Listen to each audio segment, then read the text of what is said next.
আসসালামু আলাইকুম। সবাই কেমন আছো? আশা করি ভালো আছো। আমি আলহামদুলিল্লাহ আল্লাহর অশেষ রহমতে তোমাদের ভালোবাসায় খুবই ভালো আছি। তো অনেক দিন পরে একটা ভিডিও নিয়ে চলে এসেছি। হয়তো কিছু শব্দ পাচ্ছ। ওই দিকটাই আমাদের পাশের একজন বাড়ি হচ্ছে। এই দেখতে পাচ্ছ, সেই যে লম্বা ঘরটা ভেঙে সেটা বাড়ি হচ্ছে। তা আজকের কিছু কথা বলতে এসেছি। কিছু ধর্মবিরোধী মানুষ আছে। তা এখনকার যে পার্টি সেই পার্টি, তো পুরো ভিডিওটা দেখবে। তা এখন আমরা কি পার্টি করি বা আগে আমাদের কি পার্টি করতো রাজনীতি, সেই রাজনীতির জন্য মানে আমরা এখন কি রাজনীতি করি বা তখন কি করতো সেটাই বলবো। তা এখন কিছু মানুষ আছে রাজনীতির নামে ধর্মবিরোধী, তারা ধর্ম নিয়ে বেশি কাটাছেঁড়া করে। যেমন একজন একেবারে নাম করা মানুষ আছে, গুবেন্দুদা। নামটা ঠিকঠাক বললাম না, কারণ নামটা বলতে গেলেও যেন একটা কেমন হয়, মানে যে নামটা আমি এখন বলছি সেটাই মনে হয় পদেই ঠিক আছে। তা উনি একটা হাঁস, যেমন মানে যখন পচাং করে, মানে হাঁসেরও তবু লাইসেন্স আছে কোথায় পটি করব বা কোথায় পায়খানা করব, কিন্তু ওই গুবেন্দুদার মুখ খুললেই খালি ধর্মবিরোধী কথা, ধর্মের দিয়ে লড়াই করার কথা। তা ওই জন্যই বলছি, ভাই তুমি মুখটা খোলো না দাদা, গুবেন্দুদা তুমি মুখটা খুলো না। কারণ তোমার মুখটা হাঁসের পোঁদের থেকেও বেহাত। হাঁসের পোঁদ তবু লাইসেন্স আছে, সে যেটা সেটা পটি করে না। তো তুমি যেটা সেটা মুখ খুলেই মানুষের সঙ্গে ধর্মবিরোধী করো।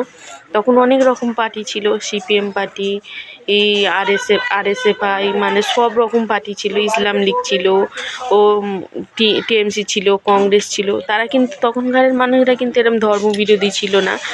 কিন্তু এখন এই যে পার্টিটা এসেছে, তারা খালি ধর্মবিরোধী, ধর্ম নিয়ে লড়াই, এমন এমন কথা বলে, গা জ্বালানো কথা। মনে হয় যে ওর পাশের কিছু মানুষ থাকলে, আমাদের মতো মানুষ থাকলে গালটা টিপে ধরে বলতাম, গুবেন্দুদা মুখটা সাবধানে খোলো, মুখটা একটু লাইসেন্স করে খোলো। সব সময় মানে মুসলিমদের ওপরে, মুসলিমরা যে কী ওর বাঁশ দিয়েছিল সেটাই সেই আল্লাহই জানে। মুসলিমরা হয়তো বড় আটচালার ঝাড়ের বাঁশ পিছনে দিয়ে দিয়েছিল, সেই জন্য সবসময় মুসলিমদের নিয়ে উল্টোপাল্টা কথা বলে, আমি দেখেছি। বা কালকের একটা মানে বক্তৃতা শুনলাম, ওই গুবেন্দুদার বক্তৃতা। গুবেন্দুদা বলছে যে মমতা দিদি হিন্দু বিরোধী, আর মমতা দি তোদের মতন ওই রকম এই পার্টি এই ধর্ম ওই ধর্ম সেই ধর্ম করে না, আর মমতা দি ওই তোদের মতন উল্টোপাল্টা কথা বলে না। আর যদি বলো যে মানে মমতা দি বলছে যে আমাদেরকে সরস্বতী পুজো করতে দেয়নি, কি মমতা দিদি তাহলে দুর্গা পুজোর সময় অত টাকা দিচ্ছে কি করে? মানে দুর্গা পুজোর প্যান্ডেলেতে মোটামুটি ভালোই পরিমাণ টাকা দিচ্ছে। তাহলে যদি সে হিন্দু বিরোধী হতো, মুসলিমদের মানে দিকে থাকতো, তাহলে কিন্তু মানে দুর্গা পুজোর সময় প্যান্ডেল করতে অত টাকা দিত না। হিন্দু মুসলিম সবাই আমরা ভাই ভাই, এটাই আমরা জানি, বা এটাই আমরা ছোট্টবেলাতে শিখে আসছি। বা আমাদের এখান থেকে হিন্দু পাড়া অনেক দূরে নয়, কাছেই। আমরা মনে করি আমরা সবাই ভাই ভাই, একসাথে থাকি। আর এই গুবেন্দুদার মতো কিছু মানুষ আছে যারা ওপর দিয়ে একরকম আর ভিতরে একরকম, তারা মুখোশধারী মানুষ। তারা মনে করে যে আমরা ভিতরে কিন্তু মুসলিমদের অনেক ঘেন্না করে, কিন্তু তাদের দেখলে সে একটা সিনেমার মতো আছে না, গরিবদের দেখে কত ভালোবাসি, আর গরিবের হাতের ভাত নিয়ে বাইরে গিয়ে বমি করে দিচ্ছে। তা সেই রকম কিছু মুখোশধারী মানুষ আছে। গুবেন্দুদা বাদেও কিছু মুখোশধারী মানুষ আছে যারা মুসলিমদের অনেক ঘৃণা করে। তা তাদের উদ্দেশ্য বলতেই মুসলিমরা হয়তো পিছনে কিছু বাঁশ দিয়েছে, সেই জন্যই তা ওই জন্য মুসলিমদের দেখে হিংসা করে। মানুষ আমরা সবাই, রক্ত আমাদের একই। তা ওইরকম হিংসা করা মনে হয় তাদের বংশগত অধিকার বা বংশগত রোগ, মানে মানুষকে দেখে ঘৃণা করা বা হিন্দু মুসলিমকে দেখে ঘৃণা করা। তারা হয়তো নামে শিক্ষিত, বড় বড় বই পড়েছে বা শিক্ষিত, নিজেকে অনেক শিক্ষিত মনে করে, কিন্তু তাদের রক্তর দোষ আছে। নাহলে আর একটা আমাদের মমতা দিদির কাছে অনুরোধ, গুবেন্দুদার যখন মারা যাবে বা গুবেন্দুদার মানে আশেপাশের লোকের কাছে অনুরোধ, হয়তো আমার ভিডিওটা অনেকের কাছে পৌঁছাবে না, ভিডিওটা দয়া করে শেয়ার করবে। সেই সব মানুষদের কাছে অনুরোধ যে ও যখন মারা যাবে ওর পিছনে ওর যে মানে ওর লাশের পিছনে বাঁশ দিয়ে তেমাতানি রাস্তায় মানে রেখে দিতে হবে।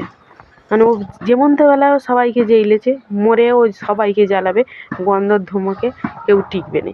ওই মানুষকে ওইরকম করতে হবে, পিছনে বাঁশ দেওয়া তেমাতানি রাস্তায় স্মৃতি হিসেবে রেখে দিতে হবে। কারণ ওর মুখের ভাষা খুবই খারাপ, উল্টোপাল্টা ভাষা। খালি মুসলিম তারা মুসলিমরা মনে হয় গাঁটওয়ালা বাঁশ দিয়ে দিয়েছিল, ওই জন্য মুসলিম তারা। তা আর এখনকার ওরাই ওই দলটাই ওরা ওই রকম করে যে মুসলিম তারাও। কিন্তু তখন এবার আমি বলছি যে আমরা কী দল করতাম। তখন আমাদের বাবারা দেখেছি সিপিএম দল করতো। সিপিএম দল, টিএমসি দল, মানে সেই অনেক নির্দল আছে, যেগুলো ইসলাম লীগ আরও সব কিছু ছিল।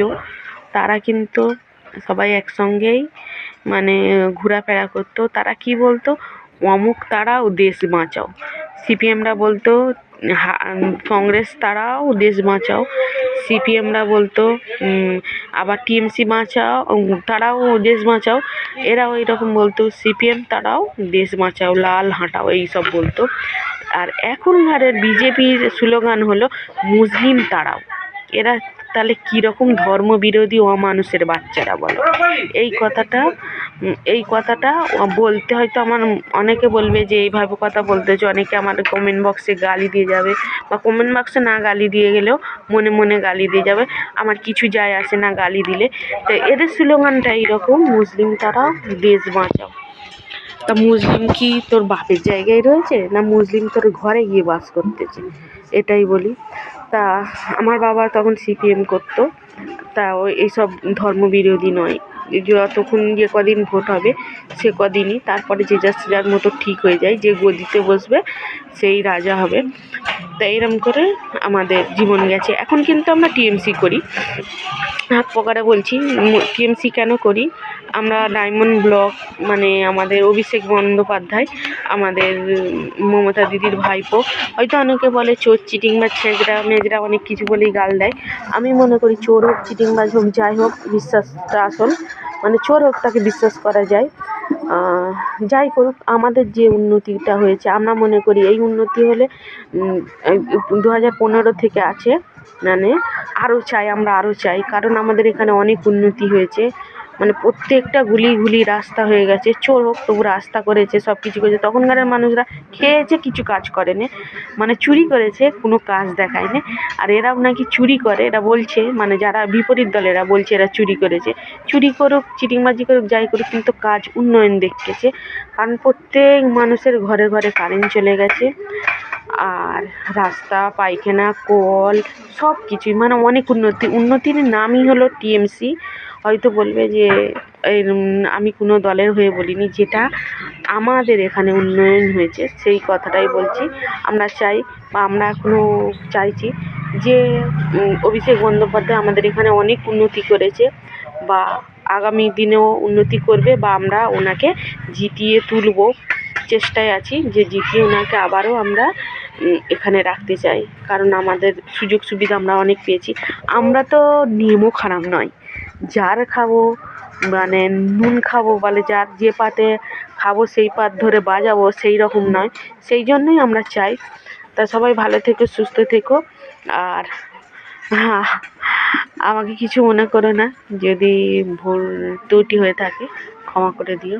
আজকের মতো আল্লাহ হাফেজ। আবারও কোনো একদিন দেখা হবে যদি আমি বেঁচে থাকি। ঠিক আছে, ভালো থেকো। আল্লাহ হাফেজ। ফি আমানিল্লাহ।